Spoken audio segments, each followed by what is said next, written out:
Македонското револуционерно и национално ослободително движење, раководено од Македонската револуционерна организација, создаде пантеон од херои и ја збогати македонската историја. Во непрестајната борба за слобода се истакнаа бројни водачи. Максимата на Захари Стојанов, водачот не се избира, тој се наложува, добива универзален карактер за сите револуционерни движења. Истакнатите водачи на македонското револуционерно и национално ослободително движење беа персонификации на самата суштина на ослободителната идеја – волјата за слобода. Меѓу нив се вбројува и ликот на македонскиот револуционерен водач, војводата Јане Сандански.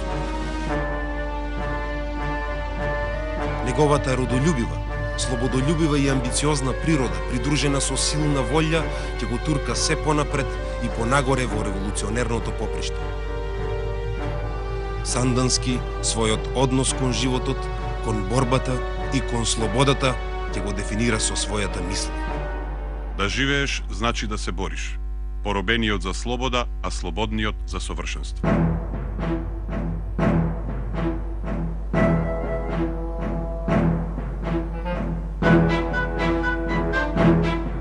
И на Пирин планина, во шумовите од предел, во местност кај што една погодна била за да одмори, да почине.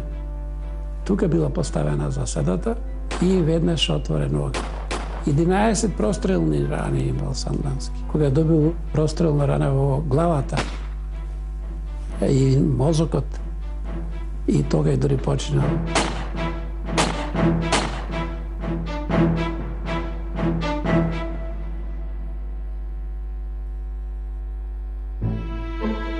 Јане Сандански е роден на 18 мај 1872 година во селото Влахи Мелничко во Пиринскиот дел на Македонија. Потекнува од земјоделско семејство.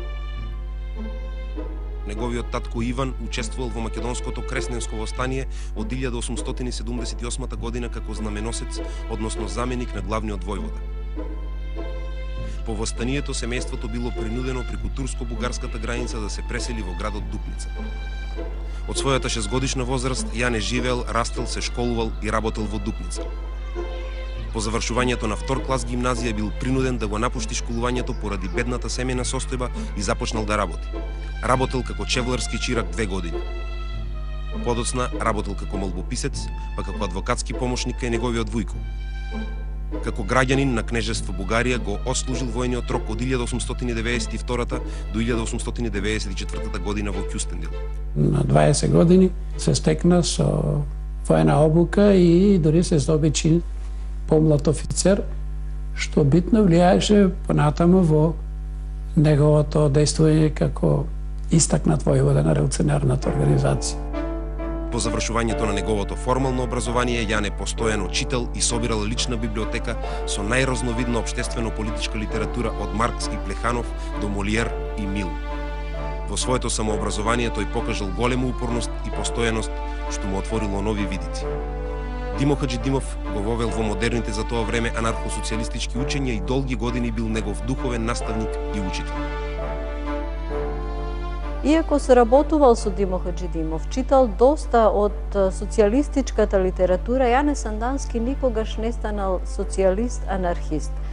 Тој во својата револуционерна ориентација ја фаќа трасата на револуционер-демократ. Сандански, како граѓанин на Бугарија, бил наклонет кон либералната партија на Васил Радославов. Тоа му ја овозможила позицијата директор на окружниот затвор во Дупница. Јане Сандански во 1897 година бил многу активен и меѓу македонската емиграција во Дупница, каде со уште 7 други македонци го основал македоно-одринското друштво Младост. Друштвото имало за цел самообразование и дружење. 2 години бил претседател на истото. Вклучувањето на Јане Сандански во македонското револуционерно движење започнува низ Врховниот македонски комитет. Меѓутоа, тој за брзо време ќе ја промени страната откако ќе види дека тоа е институција кое што е под контрола на бугарските политички фактори и насочена всушност против автохтониот и самостојниот карактер на македонското револуционерно движење. Така што неговото прво вклучување започнува во 1895 година како обичен четник при една врховистичка востаничка провокација во Македонија, која што е подржувана од бугарската влада, а целта на оваа движење да се издействува меѓународно признавање на кнезот Фердинанд. Во текот на грчко-турската војна во 1897 година под влијание на официрите, Сандански бил вклучен во вториот врховистички продор во Македонија. Во овие акции на територијата на Серскиот округ Јане бил ранет, пошто се заколнал. Додека не дознам како стојат работите со делото, нема да станам ничие орудие. Навистина, за релативно кусо време тој се поврзува со Гоце Делчев и со Никола Малешевски. Гоце Делчев во тоа време е задграничен представник на Македонската револуционерна организација во Софија. Задграничното представништво има улога да собира материјална помош за потребите на македонското движење меѓу македонската емиграција во Бугарија и да го представува истото надвор од границите на Македонија, а особено во односите со Врховниот македонски комитет. При тоа Сандански ќе свати дека постои разлика меѓу македонската емигрантска организација во Бугарија, која што е под раководена и насочувана од Врховниот македонски комитет, и помеѓу Македонската револуционерна организација во Солун, која што е раководена од Централниот комитет. Согледувајќи ја таа разлика, тој отворено ќе се стави на страната на Македонската револуционерна организација и ќе остане во наредниот период најдоследен бранител за нејзините принципи. Во Дупница ги запознали Крсто Асенов и Тодор Паница, со кои го формирал интелектуалното јадро на Серскиот револуционерен округ. Самиот Сандански кажува: Во тоа време веќе бев доста осветлен за работите во Македонија. Од Малешевски дознав многу работи, а од друга страна и од Делчева, со кого за прв пат се сретна во 1899 година во Дупница во мојот дом. Делчев добро ме просветли за целите на внатрешната организација. Тој беше дојден во Дупница по работа како представник на внатрешната организација. Јас веднаш разбрав дека Делчев навистина е човек кој што детално ја познава организацијата и нејзините работи. За Сандански, Гоце станал апостол, чија идеја како сенка ја следел до крајот на својот живот. Прифаќањето на стратегијата и тактиката од Гоце Делчев, кој имаше силно влијание на Сандански во раната фаза на неговото формирање како македонски револуционер, дека македонскиот народ може, дека Македонија се ослободи само со сопствени сили на народот, без да се дозволува мешање од надвор на соседните држави. Синот на знаменосецот од Кресненското востание, следејќи ја идејата како и патеките на војводите од неговиот крај, многу бргу се возвишил во народен трибун и во заштитник на народот, кој од почит го нареколи Пирински цар.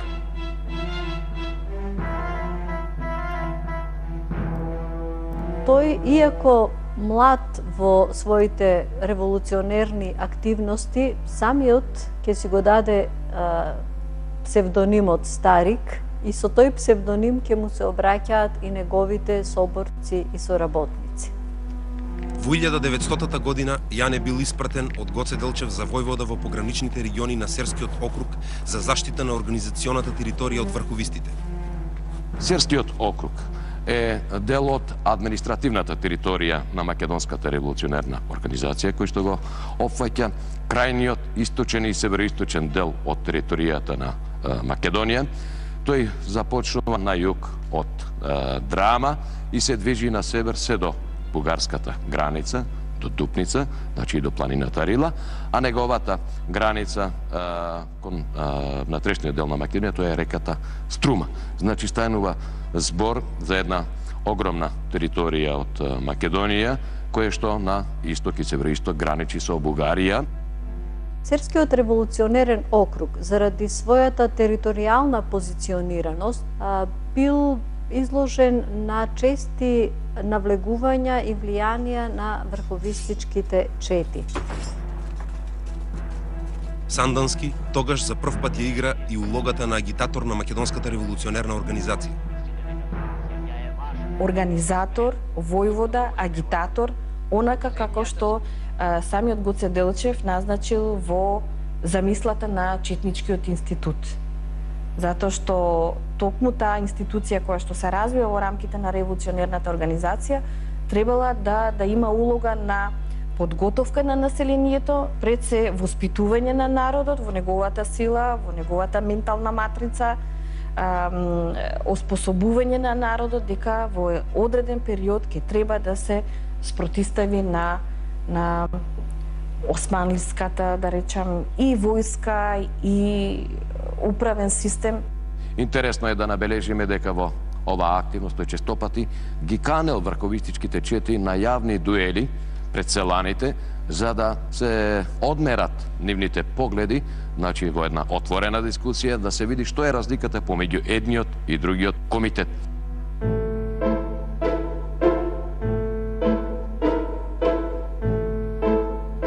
Летото 1901 година на 9-тиот Македоно-Одрински конгрес со избирањето на генералот Иван Цончев за подпредседател на Врховниот комитет се продлабочува конфликтот меѓу Серскиот револуционерен округ со Врховниот комитет. Врховниот комитет и покрај директивата на Конгресот да биде од помош на ВМОРО преку низиното задгранично представништво, започнал сам да испраќа чети во пограничните околии на кнежевството Бугарија. Ако ги следиме податоците она што представува активност на Јане Сандански, сметам дека негов најголем непријател се врховистичките чети, а не османлиската војска. Во Серскиот револуционерен округ во 1901 година бил испратен и Гоце Делчев со цел да се заштити организационата територија од врховистичките посегнувања. Во интензивните соработки на Гоце Делчев и Јане Сандански, во нивните консултации, во нивните барања на разрешување на многу отворени прашања на Македонската револуционерна организација, меѓу кои е и прашањето за обезбедување на средства за организацијата, пред се за вооружување на организацијата, Сандански ќе дојде до идејата за киднапирање на една од позначајните личности кои во тоа време се движат на овие терени, американската протестантска мисионерка Елена Стоун. Во август 1901 година на патот кон селото Банско, мис Тон се движела со својата придружничка Цилка. Придружничката Цилка, протестантка од македонско потекло, била бремена, а бебето го родила за време на нивното заложништво. Сандански со голема нежност кон новороденчето го нарекол късметче на четата. Ајде да ми бидеш живо и здраво, детле. Да пораснеш големо. На лице бело и црвено, како детовско јаболко. Наснага Вита Ела Пиринска. Ова е приказна која што трае, речиси, половина година. Сандански во овој период неколку пати преминува на територијата на Бугарија, за да ги зачува жените, но најдолго време се криел во источниот дел на Македонија, во Серскиот округ, при тоа полагајќи најголеми грижи за обезбедување на соодветни пристојни услови за двете заложнички.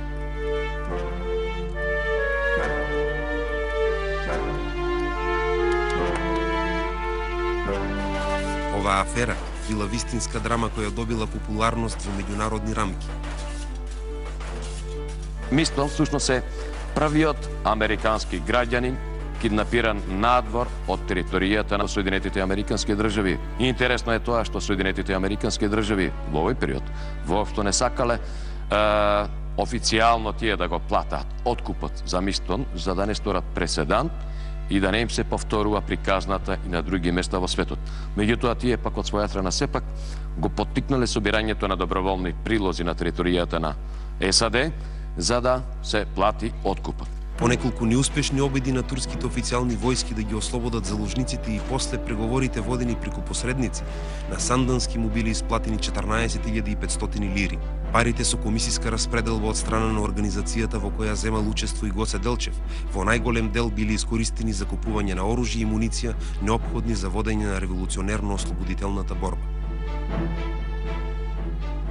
Мисто никогаш не ги обвине луѓето кои што ја киднапираат, дури и проповедаше дека тоа се луѓе борци за човекови права на територијата на Македонија и дури во 1903 година кога во Македонија започна Илинденското востание, самата Мистон иде со еден проглас апелирајќи до граѓаните на Соединетите Американски држави да застанат во одбрана на македонското револуционерно движење. Значи станува збор навистина за една голема добивка за македонското движење, за неговото популаризирање, а тоа се должи пред се на хуманиот однос на Сандански кон двете заложнички.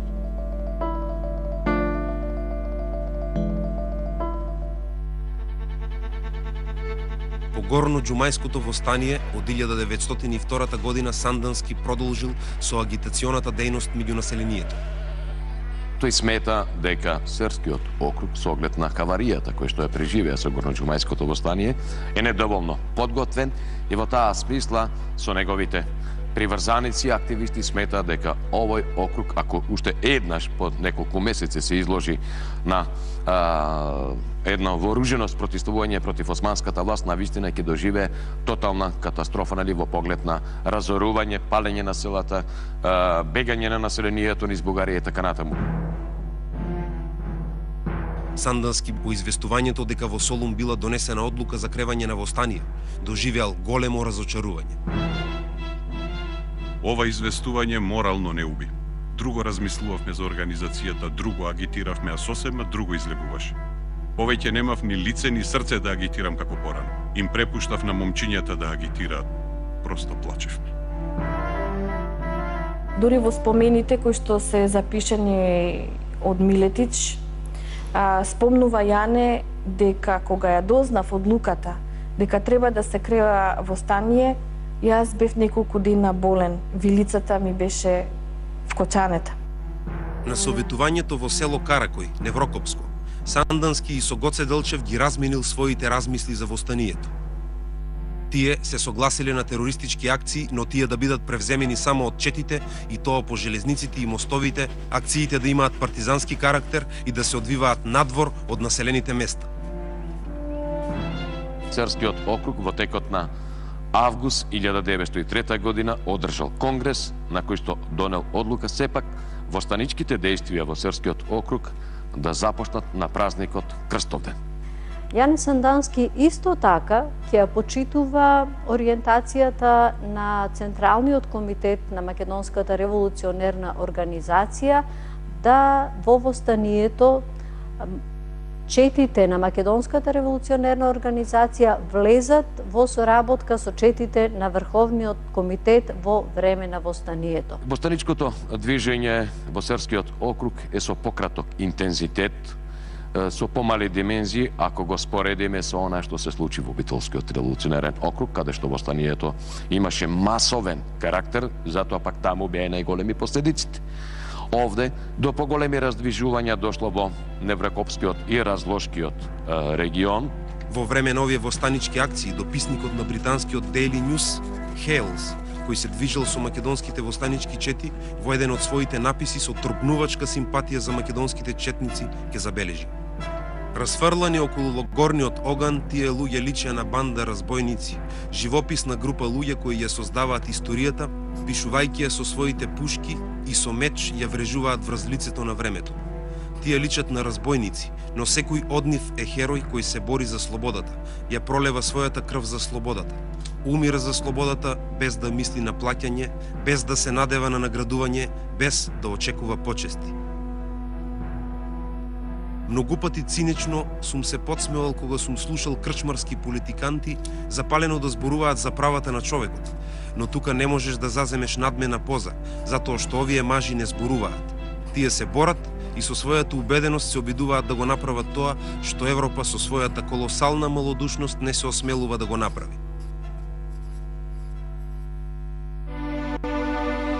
Македонската револуционерна организација за време на Илинденското востание и по него била погодена од многу загуби, така што биле потребни мерки за ревитализација на организационата структура. Обидите да се воспостави функционирање на Централниот комитет на организацијата не биле многу успешни и задграничното представништво во крајот на јануари 1904 година свикало советување на повидните кадри на организацијата во Софија. Тука доаѓа до израз поларизацијата на силите во однос на идната организациона поставеност. На една страна се нашол Јане Сандански со неговите соборци од Серскиот револуционерен округ, кои што барале децентрализација на организацијата. На друга страна било конзервативното крило на организацијата, кое што се уште барало организацијата да го задржи стариот централизиран принцип на функционирање. Конзервативната струја, предводена од задграничните представници Христо Матов и доктор Христо Татарчев, се залагала да се зачува централизираната поставеност на Македонската револуционерна организација, како и пред востанието. Оваа струја се залагала и за избор на силен централен комитет од авторитетни личности кои што ќе можат да воведат ред и да го обноват целокупниот механизам на дејствувањето на МРО на целата организациона територија. И на овие неформални советувања се донесува една така наречена декларација за идното уредување на организацијата, да се донесе всушност нов устав, нов правилник на организацијата и да се ограничи моќта на Централниот комитет, всушност да се воведе широка демократија во организацијата, почнувајќи од најниско ниво, па завршувајќи до највисоко ниво, до самиот Централни комитет. Тоа е едно ново струење во Македонското револуционерно движење и Јане Сандански ќе биде еден од најупорните застапувачи на таквото движење. Централниот комитет, согледувајќи ја својата незначителна улога, се самораспуштил. За надминување на постојаната состојба во текот на 1904-1905 година биле одржани повеќе окружни конгреси. Во Серскиот револуционерен округ редовниот конгрес се одржал кон крајот на јули и во почетокот на август 1905 година во местноста Белемето на планината Пирин. Учествувале 34 делегати од сите околии кои констатирале дека организацијата во округот стои релативно добро и заклучиле да се применуваат демократските принципи во нејзиното функционирање. Новоизбраниот 7-членен окружен комитет, во кој влегува и Јане Сандански, имал за задача да преземе потребни мерки за кадровски промени за поголема ефикасност во дејствувањето на комитетите. И меѓу избраните делегати за Општиот конгрес на организацијата бил избран Јане Сандански. Иако делегатите од Серскиот округ предлагале Општиот конгрес да се одржи на територијата на Македонија, со што ќе се потенцира самостојноста и независноста на организацијата, сепак според предлогот на мнозинството од делегатите, конгресот, за да може да работи непречено, се одржал на безбедна територија покрај границата во Рилскиот манастир. Јане Сандански е еден од најупорните застапувачи на идејата за демократизација и децентрализација за време на Рилскиот конгрес, кој што се одржал во текот на октомври 1905 година. На тој Рилски конгрес, помеѓу другите важни прашања, исто така се разгледувало и прашањето за кои се виновниците за неуспешниот крај на Илинденското востание. Групата околу Јане Сандански барала ригорозни казни против Борис Сарафов и Иван Гарванов, кои што ги посочила како едни од главните виновници за неуспешниот крај на востанието. Борис Сарафов во претходниот период успеал да создаде своја фракција во внатрешноста на Македонија и со оглед на тоа што дозволил во Македонија да се инфилтрира една српска чета, а за тоа добил пари од српската влада, и токму затоа Сандански ќе го обвини Сарафов и ќе бара негово казнување.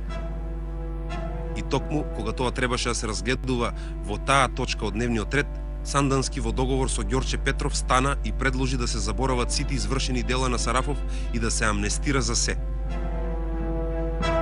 Конгресот реши да не се прибегнува до осудување на лица и групи што се обвинети во нарушување на постојните наредби на организацијата преку својата дејност до 1 ноември 1905 година. Но ако такви лица и групи и после таа дата се обвинат за истото, ќе бидат повикани на одговорност не само за своите постапки, но и за своите стари злосторства. По едномесечно заседавање под председателство на Дамјан Груев не успеале да ги надменат идејните разлики и судирот меѓу двете теченија бил неизбежен. Сепак, Конгресот во своите решенија и во програмската декларација и во уставот и правилникот на ВМРО го прифатил стоелиштето на мнозинската струја предводена од Пере Тошев. Таа се застапувала за децентрализација, демократизација на внатрешните односи и на принципот на изборност, за што речиси секогаш се залагал и Сандански.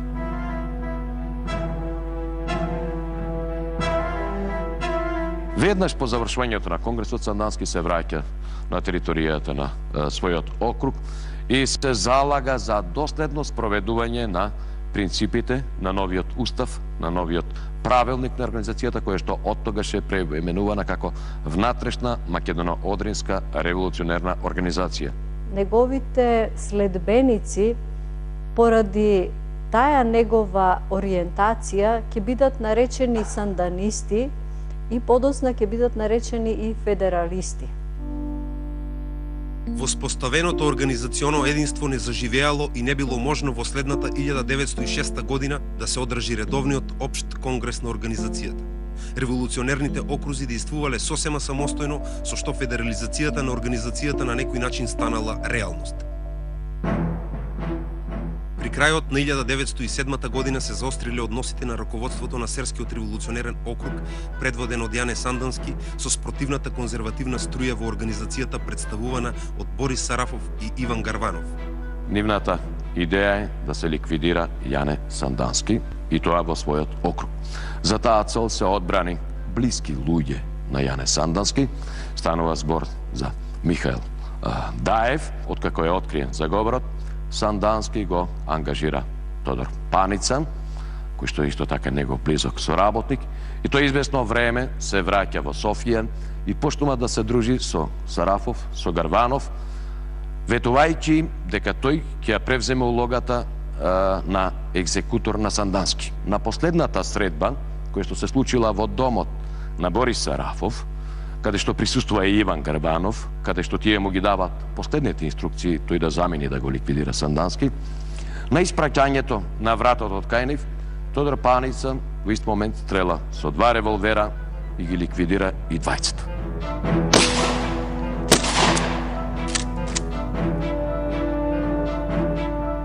Од тој момент па натаму започнале крвавите македонски убиства внатре во внатрешната македоно-одринска револуционерна организација. Тие убиства особено ќе доживеат свој зенит во периодот меѓу двете светски војни.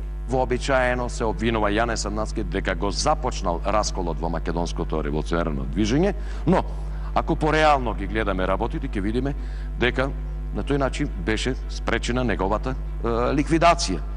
Од тогаш тој е ставен на црната листа на Бугарија, како човек непожелен и било кога да го фатија бугарските власти се разбира дека ќе го ставија во затвор. Овие смртни пресуди били извршени без претходно одобрување на Централниот комитет на организацијата, што е опасен преседан со далекосежни последици.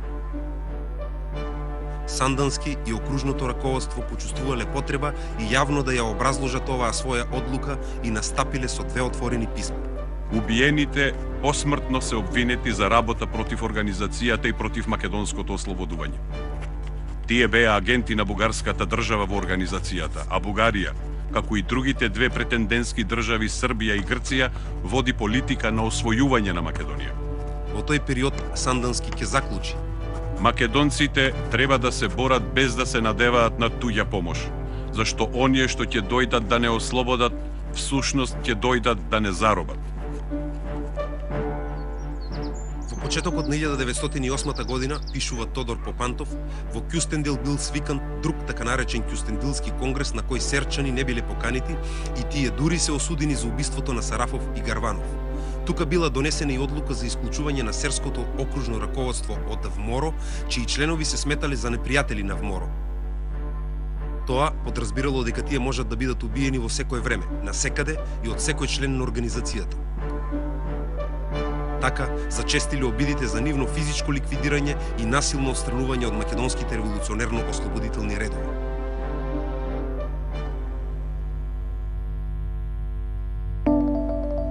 Христо Матов прави узурпација на името на ВМОРО, на Внатрешна македоно-одринска револуционерна организација, за да се разликуваат луѓето кои што се од Серскиот округ, од Струмичкиот, од Солунскиот, од таа опција а сметаат дека веќе треба на некој начин да бидат ангажирани во она што се случува во империјата, тие заедно се согласуваат да се одржат едно собирање.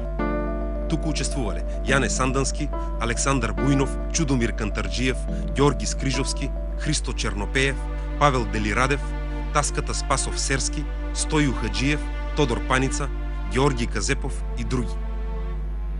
Дејците од овие три окрузи ја формирале новата фракција во организацијата и ја нарекле Македоно-Одринска револуционерна организација. Новата организација била поврзана со личноста и делото на Јане Сандански. МОРО се ориентирала кон продолжување на борбата со легални средства. Во програмата на МОРО се изложени и идеите за федерацијата. Појавата на овие идеи се поклопува со еден речиси романтичен период на удушевување поради појавата на младотурската револуција. Јане активно ги поддржувал настојувањата на младотурците за демократизација и модернизација на државата. Јане Сандански сметал дека новиот политички момент бил поволен за квалитетна преориентација на борбата на македонскиот народ. Верува дека во оваа револуција има можност за издвојување на Македонија како посебна политичка единица. Исфарлената парола за слобода, хуријат и еднаквост меѓу сите граѓани извршила силно влијание и придонела револуцијата со симпатии да биде прифатена кај населението. Со ослободувањето на политичките затвореници бил постигнат уште поголем ефект.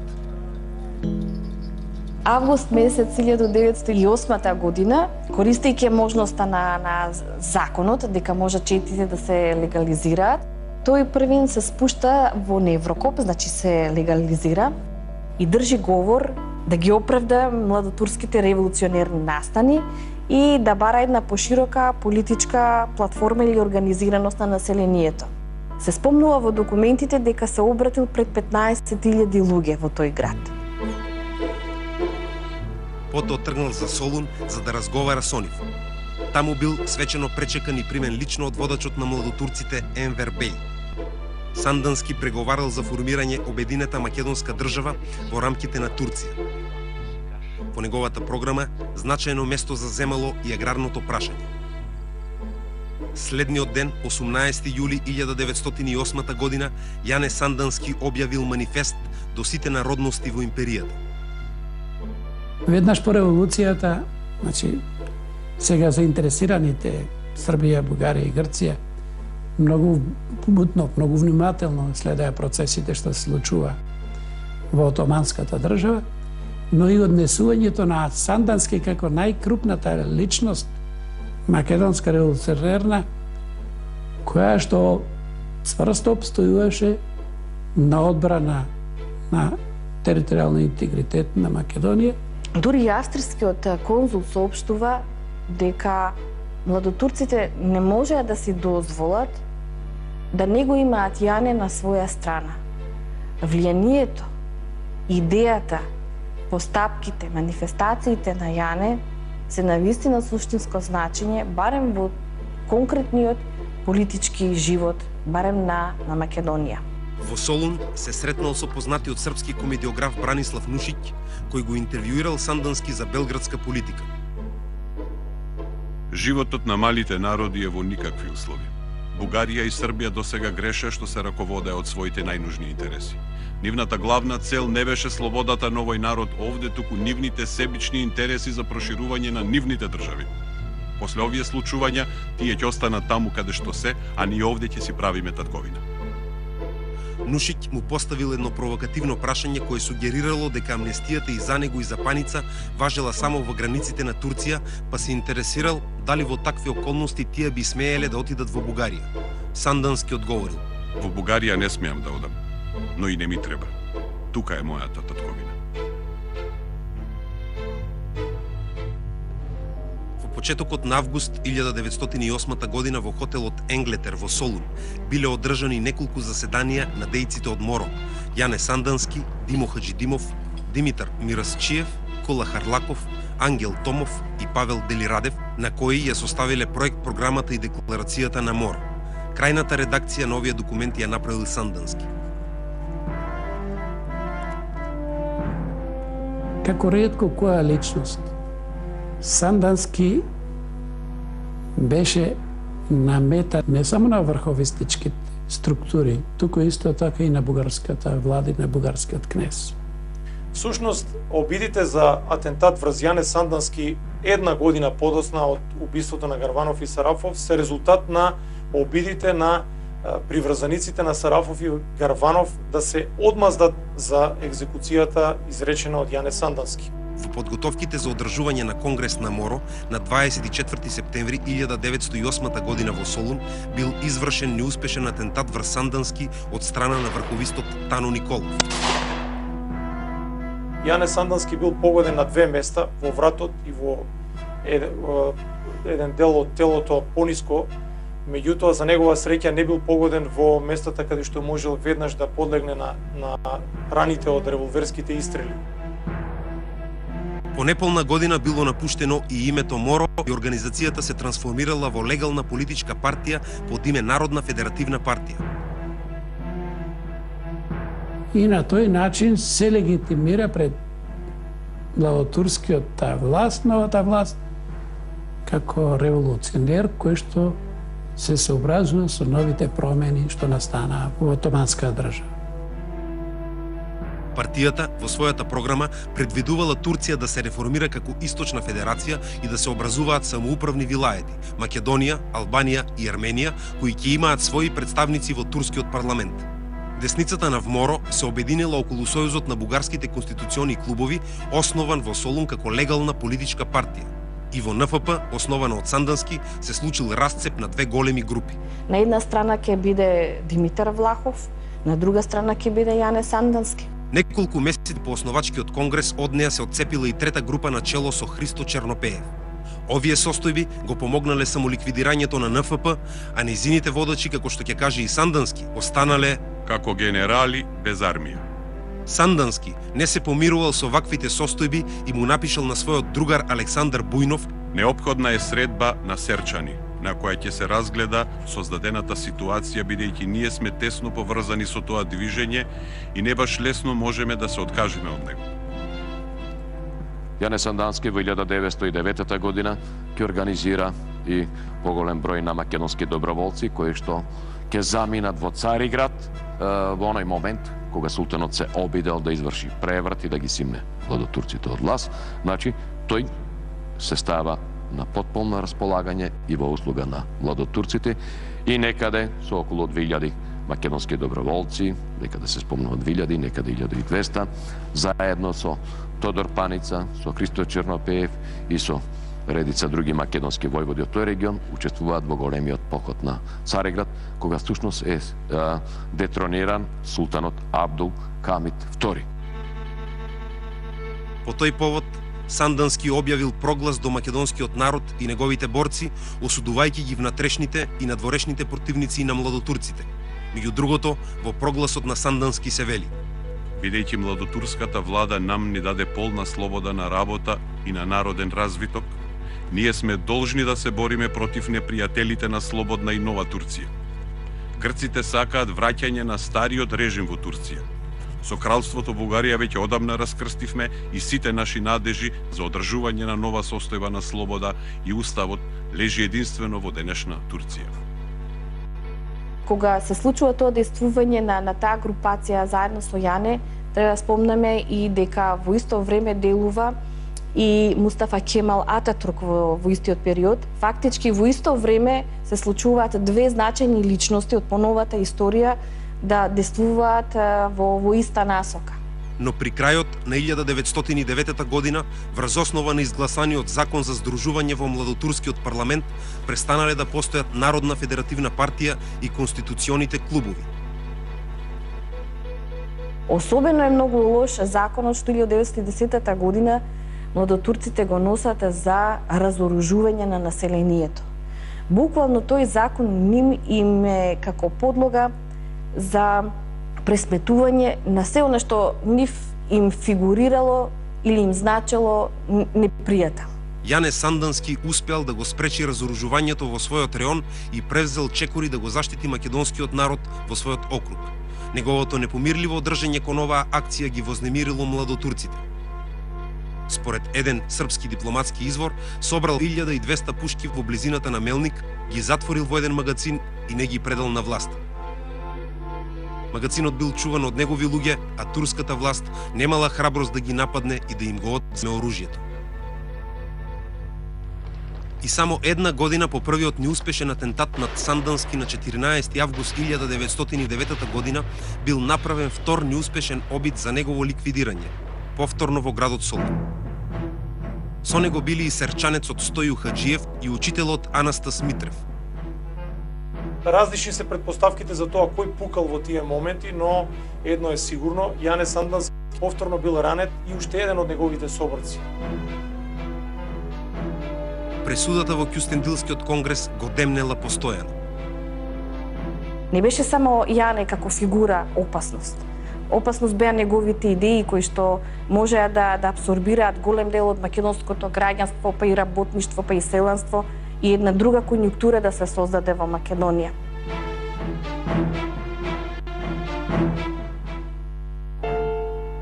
По предавањето на еден формален ултиматум за реформи во Македонија под услови неприфатливи за Турција, на 18 октомври 1912 година владателите на Србија, Бугарија и Грција и објавиле војна на Турција.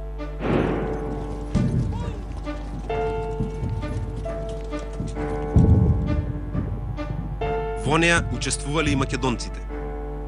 Бугарските власти пристапија кон организирање на македонските револуционери да ги стават во функција на својата политика и тие веќе се подготвува за создавање на така нареченото македонско ополчение. Во проценка на ситуацијата како да се однесува Сандански, друго решение се разбира не гледаше, а пропагандата во балканските држави, посебно и во Бугарија, дека балканските држави се сојузија за ослободување на неослободените браќа нели под власта на Отоманската држава, единствениот избор беше да учествува во војната. Како и поголемиот дел од македонски револуционери очекувал дека ќе се случи ослободување на Македонија и дека Македонија ќе добие автономија или независност во незините етногеографски граници. Тој со својот целокупен капацитет и со своите соработници ќе дадат поддршка и како претходници, и како разузнавачи, и како директни учесници нели во борбените активности на страна на бугарската армија. Тие најактивно учествувале во борбите против турската војска во Светиврачко, Мелничко, Рупелската теснина, Димрихисарско. Центар на Серскиот револуционерен округ бил Мелник, а главен раководител Јане Сандански. Неколку дена пред да пристигне бугарската војска, Сандански веќе го имал ослободено градот Мелник и имал воспоставено привремена управа на градот. Задача на серските чети била да ја помагаат на бугарската 7 рилска дивизија при низиното преминување низ долината на Струма на пат кон Солун и да се снабдува со храна една голема сојузничка армија која се движела низ реонот, опустошен од турците кои што отстапувале кон југ. Јане Сандански одржувал врска со командирот на 3-та бригада генерал мајор Георгиев и неговото име се споменува во многу од рапортите на генералот. Во една телеграма генерал Георгиев вели: "Се трудиме да ги искористиме местните средства.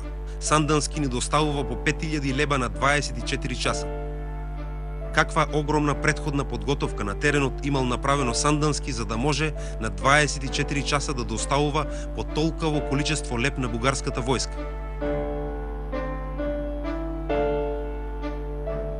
Многу интересен момент од действувањето на Јане Сандански и неговите истомисленици е моментот кога Јане Сандански заедно со неговата чета влегол во ослободениот од турците Солун.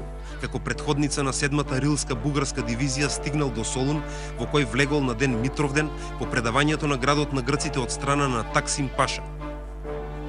Следниот ден во Солун влегла и 7-та рилска дивизија.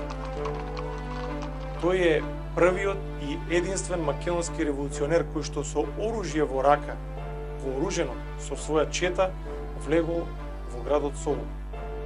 Според Јане Богатинов, еден од другарите на Сандански на банкет прирен од генералот Тодоров, на кој присуствувале и други санданисти на здравицата која се држала за ослободувањето на Македонија и незиното приклучување кон Бугарија, Сандански наздравил со зборовите: Пијам за слободна и автономна Македонија, за која се бореа и дадоа скапи жртви обединетите балкански народи. Веднаш потоа, околу него почнале да звечкаат сабиите на бугарските офицери кои се заканиле дека за зборот автономија на Македонија ќе сечат јазици. Веројатно и на него му станало јасно дека слободата на Македонија се уште е една далечна мечта за македонските револуционери.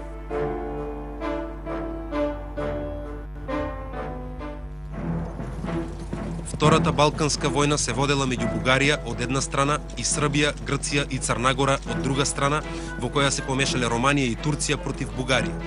Војните дејствија започнале на 16 и 17 јуни 1913 година.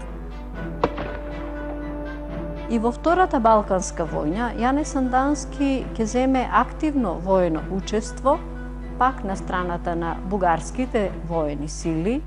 Сандански, заедно со неговите соборци, соработувал со командирот на 7-та рота од 57-от пешадијски полк, поручникот Зографов. Она што ќе се случи 1913 година фактички е само на некој начин решавање на македонското прашање, но не како што го замислувале луѓето од просторот на Македонија, туку онака како што сметале големите сили.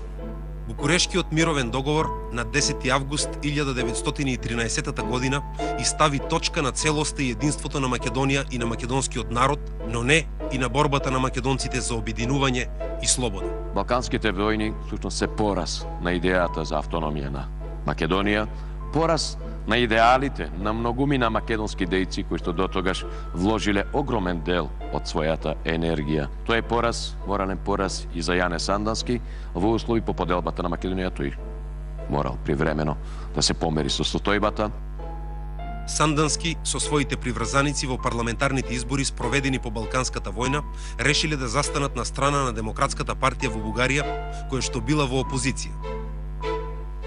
Бугарскиот парламент во 1914 година го донел законот за амнестија по убиството на Борис Сарафов и Иван Гарванов. Ова прашање сега било од суштинско значење за Сандански и другите серчани. Во периодот пред почетокот на Првата светска војна, Јане Сандански, кој што бил легален граѓанин на Бугарија, се залагал заедно со неговите соборци да се приклони на страната на бугарските опозициони партии кои што биле против влегувањето на Бугарија на страната на централните сили. Во тешките денови од почетокот на Првата светска војна, бугарските империалистички и реваншистички сили развиле голема политичко-пропагандна активност меѓу македонците во Пиринска Македонија, меѓу македонската емиграција и меѓу бегалците за мобилизација во бугарските воени единици. Во тоа им помогнали и силите од десницата на ВМОРО, начело со Тодор Александров и Александар Протогеров, кои биле проавстриски и прогермански ориентирани. За разлика од нив, бугарската граѓанска опозиција кон која биле наклонети Сандански и неговите следбеници имала проантантини ориентации. Револуционерите од така нареченото лево крило на МОРО, собрани околу Јане Сандански, не само што ја согледувале и обмислувале новосоздадената трагична положба на македонскиот народ по балканските војни, туку направиле и конкретни обиди да ја запрат таа освојувачка и антимакедонска провокативна акција и реваншистичка војна.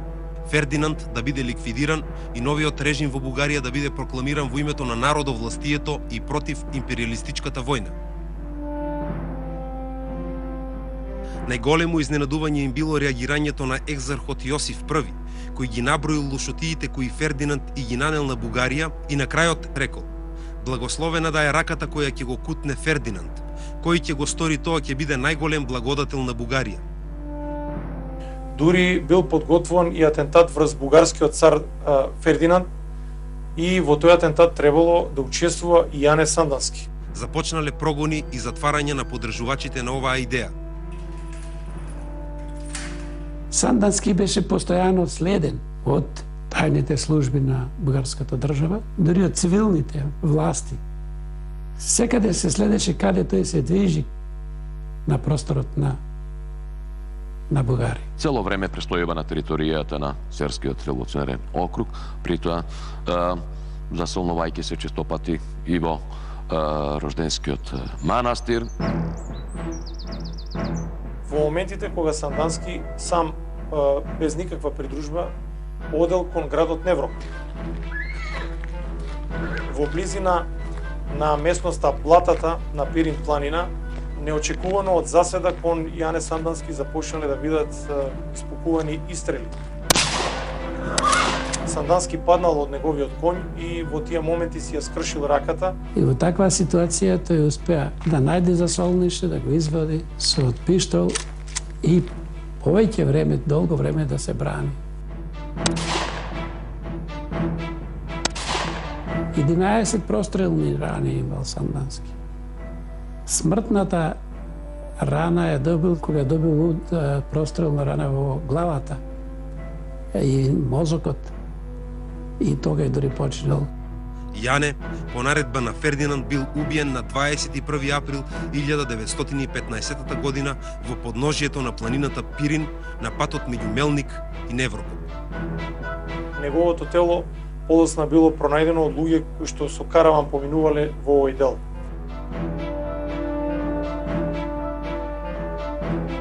На неговото погребение во Рожденскиот манастир присуствувале околу 3000 луѓе, приврзаници, пријатели, почитувачи на делото на Јане Сандански.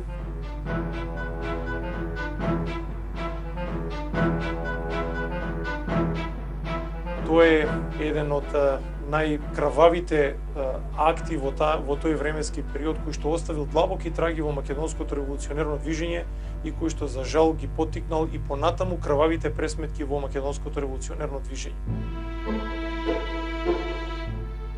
Децении и години по смртта на Јане Сандански, идеите на Сандански биле присутни во Пиринскиот дел на Македонија.